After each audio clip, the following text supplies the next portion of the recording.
സ്നേഹമുള്ളവരെ, ഇന്ന് ശ്ലീഹാകാലം ഒന്നാം ഞായറാഴ്ചയാണ്. ഇന്ന് പന്തക്കുസ്ത തിരുനാൾ ദിനമാണ്. കുട്ടികളെയൊക്കെ എഴുത്തിനിരുത്തുന്ന ദിവസം കൂടിയാണ്. പെന്തക്കുസ്ത തിരുനാൾ യഹൂദജനം ആചരിച്ചിരുന്ന പ്രധാനപ്പെട്ട ഒരു തിരുനാളായിരുന്നു. അത് വിളവെടുപ്പിനോടനുബന്ധിച്ചിട്ടുള്ള ഒരു തിരുനാളായിട്ടാണ് ആചരിച്ചിരുന്നത്. ആദ്യ ഫലങ്ങളൊക്കെ അവർ ദൈവത്തിന് സമർപ്പിച്ചിരുന്ന ഒരു ദിവസം കൂടിയായിരുന്നു അത്. ലേവ്യരുടെ പുസ്തകം 23-ാം അധ്യായം 15 മുതലുള്ള തിരുവചന ഭാഗങ്ങളിൽ ഇതെങ്ങനെ ആചരിക്കണമെന്ന് വ്യക്തമായിട്ട് പറയുന്നുണ്ട്. പെസഹായുടെ 2-ാം ദിവസം മുതൽ കണക്ക് കൂട്ടി 7 ആഴ്ചകൾ കഴിഞ്ഞിട്ടാണ് ഈ തിരുനാൾ ആചരിച്ചിരുന്നത്. ഷാബോത്ത് എന്നായിരുന്നു ഈ തിരുനാളിൻ്റെ പേര്. 50-ാം ദിവസം എന്നാണ് അതിൻ്റെ അർത്ഥം. അത് പിന്നീട് ഇസ്രായേൽ ജനം ദൈവജനമായി തിരഞ്ഞെടുക്കപ്പെട്ടതിൻ്റെ ഓർമ്മയാചരണമായിട്ട് മാറുകയാണ്. ഈ തിരുനാൾ ദിനത്തിൽ യഹൂദ റബ്ബിമാർ തോറ ചൊല്ലി പ്രാർത്ഥിച്ചിരുന്നു. അതുപോലെ പരദേശികൾക്കും അനാഥർക്കും ദരിദ്രർക്കുമൊക്കെ ഇവർ ദാനധർമ്മം നൽകിയിരുന്നു. ഗോതമ്പിൻ്റെയും ബാർലിയുടെയും ഒക്കെ ആദ്യഫലങ്ങൾ ദൈവത്തിന് സമർപ്പിച്ചിരുന്നു. ആ തരത്തിൽ ഇസ്രായേൽ ജനത്തിൻ്റെ പ്രധാനപ്പെട്ട ഒരു തിരുനാളായ പന്തക്കുസ്ത തിരുനാൾ പുതിയ നിയമത്തിലേക്ക് വരുമ്പോൾ പെൻറ്റക്കോസ്റ്റ് എന്ന ഗ്രീക്ക് വാക്കിൽ നിന്ന് അതിന് 50 എന്ന അർത്ഥം തന്നെയാണുള്ളത്. ഈശോയുടെ ഉയിർപ്പിന് ശേഷമുള്ള 50-ാം ദിവസമാണ് പെന്തക്കോസ്റ്റ് നടക്കുന്നത്. അന്ന് പരിശുദ്ധാത്മാവ് സെഹിയോനൂട്ടുശാലയിൽ പ്രാർത്ഥനാനിരതരായിരുന്ന ശിഷ്യന്മാരുടെ മേലും പരിശുദ്ധ മാതാവിൻ്റെ മേലും പരിശുദ്ധാത്മാവ് എഴുന്നള്ളി വരികയാണ്. ആ ദിവസമാണ് പന്തക്കുസ്ത തിരുനാൾ. യഥാർത്ഥത്തിൽ അതൊരു വിളവെടുപ്പിൻ്റെ ദിവസം കൂടിയാണ്. സുവിശേഷത്തിൻ്റെ ഫലം മുടിചൂടി നിൽക്കുന്ന ഒരു ദിവസം കൂടിയാണെന്ന്. അന്ന് പത്രോസ്ലീഹ വിവിധ സ്ഥലങ്ങളിൽ നിന്ന് വന്നിരുന്ന ജനങ്ങളോട് സംസാരിക്കുമ്പോൾ അവർ ഏകഭാഷയിൽ ശ്രവിക്കുകയും പരിശുദ്ധാത്മാവിനാൽ നിറഞ്ഞ് ജ്ഞാനസ്നാനം സ്വീകരിക്കുകയും ചെയ്യുകയാണ്. സഭ ഉദ്ഘാടനം ചെയ്യപ്പെടുന്ന ദിവസം കൂടിയായിട്ട് അത് മാറുകയാണ്. അപ്പോൾ സ്ലീഹന്മാർ പരിശുദ്ധാത്മാവിനെ സ്വീകരിച്ച് ഭീരുക്കളായിരുന്ന അവർ ലോകത്തിൻ്റെ വിവിധ ഭാഗങ്ങളിൽ ചെന്ന് സുവിശേഷം പ്രസംഗിച്ച് വിവിധ ക്രൈസ്തവ സമൂഹങ്ങളെ രൂപപ്പെടുത്തി. അങ്ങനെ അവരനുഭവിച്ച വേദനകളും യാതനകളും കഷ്ടപ്പാടുകളും ഓർക്കുന്ന കാലഘട്ടം കൂടിയായിട്ട് ഇത് മാറുകയാണ്. അതുകൊണ്ട് ഈ 50-ാം നാൾ മുതലുള്ള 7 ആഴ്ചകളാണ് ഇസ്രായേൽ ജനം എങ്ങനെയാണോ പെന്തക്കോസ്റ്റ് ആഘോഷിച്ചിരുന്നത്, പെസഹായ കഴിഞ്ഞിട്ട് 7 ആഴ്ചകൾ എന്നതുപോലെ ഈ 7 ആഴ്ചകളാണ് സ്ലീഹാകാലമായിട്ട് നമ്മൾ ആചരിക്കുന്നത്. സ്ലീഹാകാലത്ത് സ്ലീഹന്മാരെക്കുറിച്ച്, അവരുടെ കഷ്ടപ്പാടുകളെക്കുറിച്ച്, പ്രേക്ഷിത യാത്രകളെക്കുറിച്ചൊക്കെ നമ്മൾ ധ്യാനിക്കുകയാണ്. ഈ ദിവസം പെന്തക്കോസ്ത തിരുനാൾ ദിവസമായതുകൊണ്ടാണ് നമുക്ക് തിരുസഭ യോഹന്നാൻ്റെ സുവിശേഷം 16-ാം അധ്യായം 5 മുതൽ 15 വരെയുള്ള ഭാഗം വായിക്കാനായിട്ട് നൽകുന്നത്. അവിടെ ഈശോ ശിഷ്യന്മാർക്ക് പരിശുദ്ധാത്മാവിനെ വാഗ്ദാനം ചെയ്യുകയാണ്. ഇത് തുടങ്ങുന്നത് ഇങ്ങനെയാണ്. നമ്മൾ ഇതിനു മുമ്പ് തന്നെ പല പ്രാവശ്യം ധ്യാനിച്ചിരുന്നു. യോഹന്നാൻ്റെ സുവിശേഷം 13 മുതൽ 17 വരെയുള്ള അധ്യായങ്ങൾ ഈശോയുടെ അന്തിമ പ്രബോധനമാണ്. സ്ലീഹന്മാരോട് തൻ്റെ പീഡാനുഭവത്തെയും മരണത്തെയും ഉയർപ്പിനെയും കുറിച്ച് പറയുന്ന അവസരം അവർ ദുഃഖാകുലരാകുന്നു. അപ്പോൾ അവരെ ആശ്വസിപ്പിക്കുന്ന കാര്യങ്ങളൊക്കെ ഇതിലുണ്ട്. അതുകൊണ്ട് തന്നെയാണ് ഈ ഭാഗത്തും അങ്ങനെ തന്നെ കാണുന്നു. ഞാനിതെല്ലാം നിങ്ങളോട് പറഞ്ഞതുകൊണ്ട് നിങ്ങളുടെ ഹൃദയം ദുഃഖപൂരിതമായിരിക്കുന്നു. എങ്കിലും സത്യം ഞാൻ നിങ്ങളോട് പറയുന്നു, നിങ്ങളുടെ നന്മയ്ക്ക് വേണ്ടിയാണ് പോകുന്നത്. അതിനുശേഷം പറയുന്നു, ഞാൻ പോയി കഴിയുമ്പോൾ നിങ്ങളുടെ അടുക്കലേക്ക് ഞാൻ സഹായകനെ അയക്കും. അപ്പോൾ ഇവിടെ പരിശുദ്ധാത്മാവിനെക്കുറിച്ച് 2 പ്രധാനപ്പെട്ട കാര്യങ്ങളാണ് പറയുന്നത്. ഇതാണ്: 1 സഹായകനാണ്, 2 ആശ്വാസപ്രദനാണ്. പരിശുദ്ധാത്മാവിൻ്റെ പ്രധാനപ്പെട്ട 2 സവിശേഷതകൾ അതെല്ലാമാണ്: സഹായകനും ആശ്വാസപ്രദനും.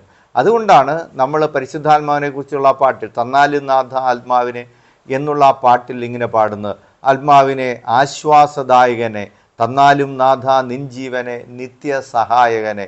എന്നിട്ട് ഈ പരിശുദ്ധാത്മാവ് എന്താണ് നമ്മൾ വരുത്തുന്ന മാറ്റം, എന്ത് വ്യത്യാസമാണ് നമ്മൾ വരുത്തുന്നത്, അത് നമ്മൾ തുടർന്ന് പാടുന്നു. പാപവും പുണ്യവും വേർതിരിച്ചേകുന്ന ജ്ഞാനമായി ഒഴുകി വരൂ. അപ്പോൾ പാപവും പുണ്യവും വേർതിരിച്ചറിയാനുള്ള ശക്തിയാണ് പരിശുദ്ധാത്മാവ് നമുക്ക്, ആ കൃപയാണ് പരിശുദ്ധാത്മാവ് നൽകുന്നത്. അതില്ലാതെ പോകുമ്പോൾ നമ്മൾ അധമരായിട്ട് മാറും, നമ്മൾ മൃഗസ്വഭാവമായിട്ട് മാറും. അപ്പോൾ മനുഷ്യനെ മനുഷ്യനായിട്ട് നന്മയുള്ള ആളുകളായിട്ട് നിലനിർത്തുന്നത് പരിശുദ്ധാത്മാവിൻ്റെ സാന്നിധ്യമാണ്. മനുഷ്യനെ മൃഗ സ്വഭാവത്തിൽ നിന്ന് മാറ്റി നിർത്താൻ സഹായിക്കുന്നത് പരിശുദ്ധാത്മാവാണ്. അതില്ലാതെ പോയാൽ നമ്മൾ ചെയ്യുന്നതെല്ലാം ശരിയെന്ന് നമ്മൾ തോന്നി. ഏത് ക്രൂരകൃത്യം ചെയ്താലും നമുക്ക് യാതൊരു പശ്ചാത്താപവും ഉണ്ടാകില്ല. അതുകൊണ്ടാണ് പ്രജിൻ ജോസിനും അഫാനും ചെന്താമരയ്ക്കുമൊക്കെ യാതൊരു പശ്ചാത്താപവുമില്ലാതെ പോകുന്നു. അനേകരെ സ്വന്തക്കാരെയും ബന്ധുക്കാരെയും അരിങ്കൊല ചെയ്തിട്ടും കുറ്റബോധമില്ലാത്തവരായിട്ട് പെരുമാറുന്നത്. ചിലരൊക്കെ ഒരുത്തൻ രക്ഷപ്പെട്ടു എന്ന് പറഞ്ഞുകൊണ്ട് അങ്ങനെയുള്ള അധമമായ ഡയലോഗുകളൊക്കെ അവർ പറഞ്ഞു പോകുന്നത്. അതുകൊണ്ട് പ്രിയപ്പെട്ടവരെ, പരിശുദ്ധാത്മാവിൻ്റെ ഫലങ്ങളും ദാനങ്ങളും നമ്മുടെ മനുഷ്യ ജീവിതത്തിൽ ഏറ്റവും പ്രധാനപ്പെട്ടതാണ്. നമ്മൾ ദൈവികരായി നിലനിൽക്കാൻ പ്രധാനപ്പെട്ടതാണ്. പരിശുദ്ധാത്മാവിൻ്റെ ദാനങ്ങളാണ് അറിവും ബുദ്ധിശക്തിയും ജ്ഞാനവും ആലോചനയും വിവേചന ബോധവുമൊക്കെ. പരിശുദ്ധാത്മാവ് നമ്മിലുണ്ട് എന്നതിൻ്റെ ഫലങ്ങളാണ് ആത്മസംയമനം, ക്ഷമ, ദയ, കാരുണ്യം എന്നിവയൊക്കെ. അപ്പോൾ നമ്മുടെ ഉള്ളിൽ പരിശുദ്ധാത്മാവ് ഉണ്ടോ എന്നതിൻ്റെ ലക്ഷണങ്ങൾ ഇങ്ങനെയൊക്കെയാണ്. നമ്മളിൽ പ്രതികാര ചിന്തയാണുള്ളതെങ്കിൽ, നമ്മൾ വഞ്ചിക്കുന്നവരാണെങ്കിൽ, നമ്മൾ മറ്റുള്ളവരോട് ശത്രുത പുലർത്തുന്നവരാണെങ്കിൽ, ഏഷണി പറയുന്നവരാണെങ്കിൽ ഓർത്തുകൊള്ളുക, നമ്മുടെ ഉള്ളിൽ പരിശുദ്ധാത്മാവിൻ്റെ സാന്നിധ്യമില്ല. പ്രിയപ്പെട്ടവരെ, ഇതിൻ്റെ പ്രായോഗിക ചിന്തയിലേക്ക് നമ്മൾ വരുമ്പോൾ ഒന്നാമത്തെ ചോദ്യം ഇത് തന്നെയാണ്: പരിശുദ്ധാത്മാവ് നമ്മെ രൂപാന്തരപ്പെടുത്തുന്നുണ്ടോ? നമ്മുടെ ജീവിതത്തിൻ്റെ പ്രവർത്തനങ്ങളിൽ അവിടുത്തെ സാന്നിധ്യമുണ്ടോ? ഞാൻ ഓർക്കുന്നത്, ഒരു മനുഷ്യൻ 10-12 വർഷമായിട്ട് വലിയ മുഴുക്കുടിയനായിട്ട് വഴിയിലൂടെയൊക്കെ നടന്ന് തെറി പറഞ്ഞ് നടക്കുകയാണ്. ആ മനുഷ്യൻ എടാ മറ്റവനെ, എടി മറ്റവളെ എന്നൊക്കെ വിളിച്ച് തെറി പറഞ്ഞ് നടക്കുന്ന ആ മനുഷ്യനെ കൂട്ടുകാരൊക്കെ നിർബന്ധിച്ച് ഒരു ധ്യാനത്തിന് കൊണ്ടുപോയി.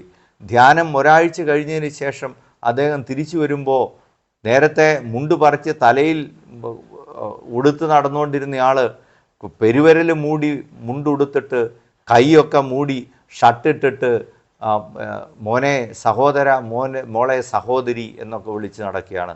പരിശുദ്ധാത്മാവ് നമ്മിൽ അപാരമായ രൂപാന്തരം ഉണ്ടാക്കുമെന്നുള്ളതാണ്. അലക്സിസ് കാൾ എന്ന് പറയുന്ന നിരീശ്വരവാദിയായ ഒരു ഡോക്ടറെ കുറിച്ച് നമ്മൾ കേട്ടിട്ടുണ്ടല്ലോ.